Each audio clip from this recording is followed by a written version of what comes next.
Hello नमस्कार साथियों। स्वागत है आपका आपके अपने इस यूट्यूब चैनल स्टेट लेवल पर। दोस्तों, एक पत्रिका मैं पढ़ रहा था। उस पत्रिका के दौरान मुझे समुद्रयान अर्थात मत्स्य 6000 के बारे में पढ़ने का अवसर मिला। तो मैंने सोचा क्यों ना ये जानकारी आपको भी साझा की जाए। तो देखते हैं क्या वो महत्वपूर्ण जानकारी है जो आपको पता होनी चाहिए। तो देखते हैं।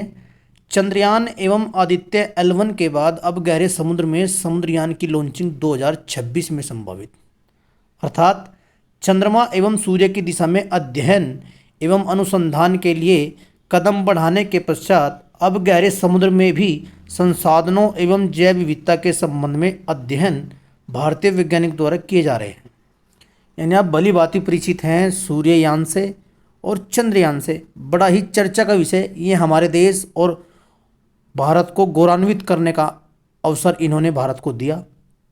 ठीक इसी क्रम में आगे बढ़ते हुए इसी दिशा में कदम बढ़ाते हुए समुद्र में 6000 मीटर की गहराई तक समुद्रयान भेजने की भूविज्ञान मंत्रालय की योजना है।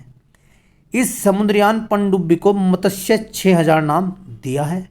इसका निर्माण चेन्नई स्थित national institute of ocean technology द्वारा किया जा रहा है।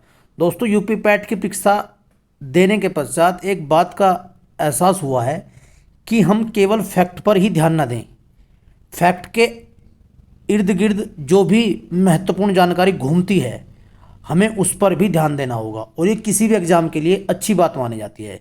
जैसे यहाँ पर एक प्रश्न बनता है, अब सबको पता चल गया होगा कि भाई समुद्रयान मत्स्य 6000 है, केवल ये बात हमें याद कर लेंगे, लेकिन ये किस कंपनी द्वारा बनाया गया ये भी आपको याद रखना होगा दोस्तों। तो हमें थोड़ा सा अपनी तैयारी में सजगता लानी होगी, थोड़ा सुधार करना होगा। एग्ज़ाम में हमें देखना होगा कि हम एग्ज़ाम में गलती कहाँ कर रहे हैं। इसलिए आप मेरी बातों को थोड़ा ध्यान से और सीरियस लीजिए, क्योंकि अभी ये केवल यूपी पैट की परीक्षा का आपने पेपर देखा ही है। उसमें देखने के बाद आपको ऐसा फील हो रहा है कि भाई हमारी तैयारी बहुत कम स्तर की है। उस स्तर को बढ़ाने के लिए आपको किसी भी फैक्ट के आसपास जो भी महत्वपूर्ण जानकारी घूमती है आपको उस पर भी नज़र रखनी होगी दोस्तों।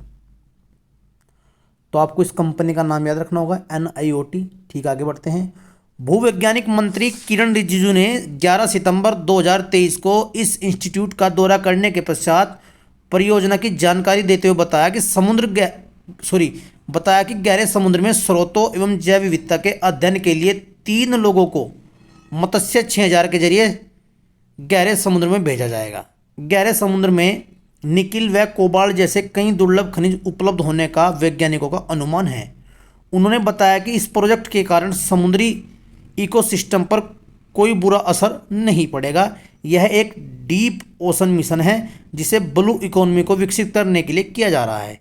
इस मिशन के जरिए समुद्र के बारे में जानकारी मिलेगी, उससे रोजगार के अवसर बढ़ेंगे, क्योंकि इस प्रक्रिया में समुद्री संसाधनों का उपयोग किया जाएगा और समुद्रयान मत्स्य 6000 की लॉन्चिंग लगभग 2006 में संभावित है।